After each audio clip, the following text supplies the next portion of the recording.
Om Swastiastu, semoga semua dalam keadaan sehat dan berbahagia.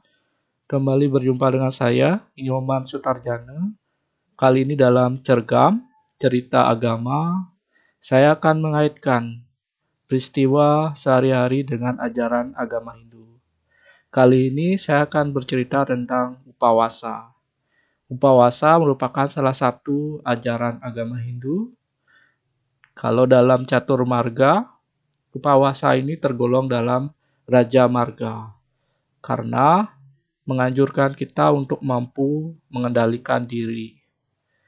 Upawasa sering dikenal dengan pengendalian diri terhadap lapar dan haus. Dalam ajaran yoga dikatakan bahwa mengendalikan lapar dan haus ini adalah pengendalian diri yang paling mendasar. Kenapa?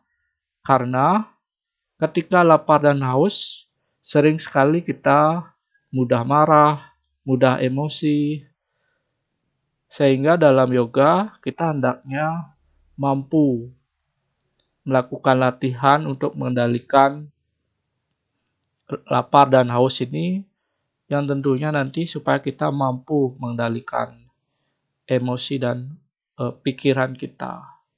Seperti disebutkan dalam Bhagavad Gita, bahwasanya ada 3 hal yang mengantarkan kita kepada pintu penderitaan.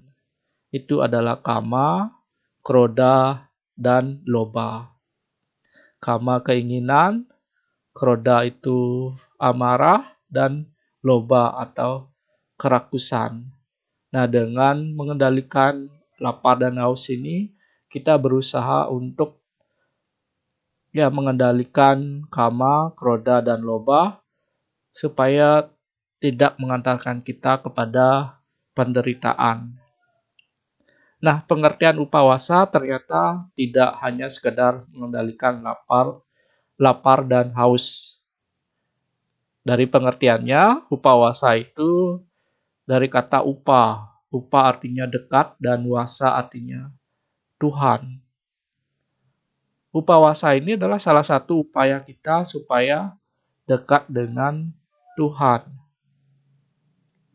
Jalannya adalah pengendalian dari lapar dan haus.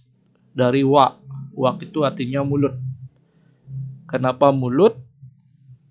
Ya, ibaratnya tubuh ini adalah komputer, maka mulut ini adalah pusat inputnya yang sering kita masukkan makanan, minuman, atau perkataan.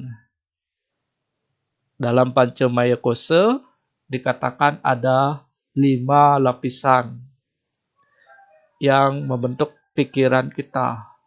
Lapisan yang paling luar itu adalah Ane Maya Kose. Lapisan ini terbentuk dari sari-sari makanan yang kita makan.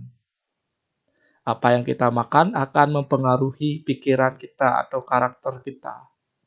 Misalnya makanan kita yang cenderung pedas, mungkin kita akan menjadi agresif. Atau makanan yang sifatnya tamasika, kita akan cenderung mengikuti sifat tamas itu yang malas, serba enggan. Nah, pengendalian diri dalam upawasa ini juga disebutkan dalam ajaran Dasa Niyama Brata.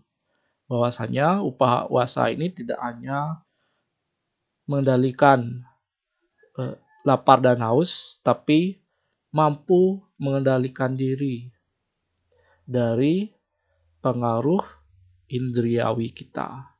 Kita ada mengenal dasendriya, ada 10 indria yang cenderung ingin selalu dipenuhi atau ingin merasakan kebahagiaan. Selalu cenderung bersifat kama dan loba. Indria ini harus kita kendalikan supaya kita tidak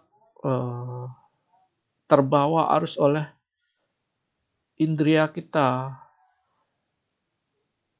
Kita jadi merasakan penderitaan yang mungkin awalnya kita bahagia, tapi kebahagiaan itu sesaat, karena setelah indria terpenuhi jadi ada perasaan untuk loba lagi, untuk memenuhi lagi.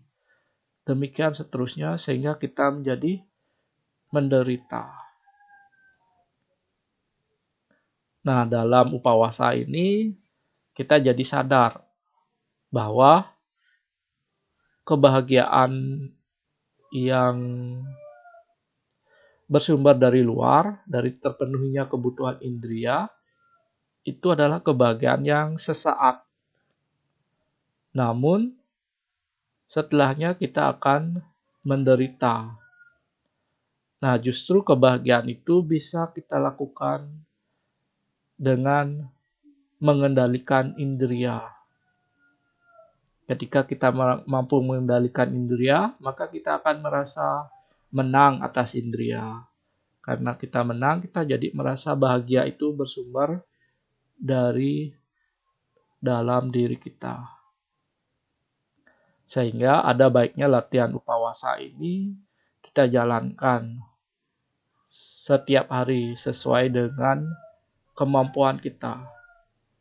Bukan hanya dalam pengendalian makan dan minum, tapi mengendalikan indria-indria ini. Karena dengan mengendalikan indria ini justru kita akan merasakan kebahagiaan yang lebih kekal, lebih langgeng, dan bersumber dari dalam. Atmanastuti. Demikian cergam hari ini. Semoga bermanfaat. Saya tutup dengan Paramasanti Om, Santi, Santi, Santi Om. Semoga semua makhluk hidup berbahagia.